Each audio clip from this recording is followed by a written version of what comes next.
One of the earliest writings about the death and resurrection of Jesus is in St. Paul's letter to the first letter to the Corinthians.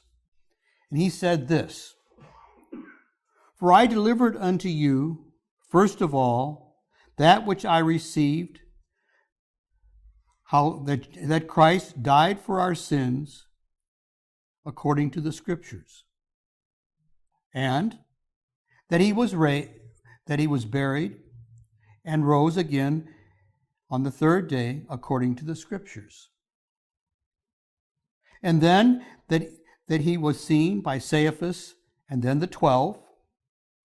After that he was seen by over 500 of the brothers at once, most of whom are still alive, but some have gone to God. After that he was seen by James, and then all of the apostles."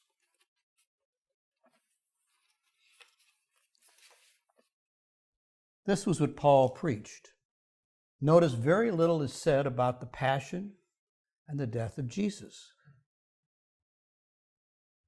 But the early Christians needed to know more about what happened to Jesus before the resurrection, because there were many challenges to their faith, somewhat like the challenges that are going on right now with us around the world with this virus.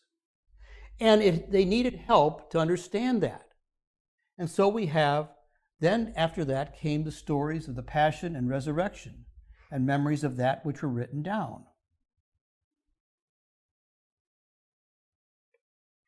From all of this, one can conclude this. Jesus was a victim of conscience. He was a man of integrity. He stood for the truth no matter what. And since he was divine, becoming human, he shared completely in our humanity, even in suffering. He did die a very shameful death, reserved only for the worst of criminals, but he did it in a manly tradition according to his times. In other words, he took the best punches that his enemies could offer,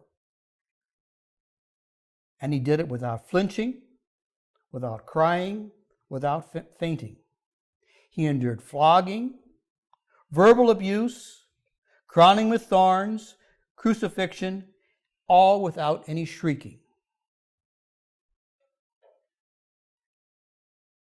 Jesus had complete trust and willingly participated in God's plan, placing his life in God's hands that the things would work out just as God wished. Now, each of us in our own way can look at this story and take what we need and want to take from it. I would offer a couple suggestions. One is to remember what Ignatius tells us in the exercises in the first week. He invites us to look at the cross and to ask 3 questions. What am I doing for Christ? What have I done for Christ? What will I die for Christ? 3 other questions one might want to add to that is, what has Christ done for me? What is Christ doing for me?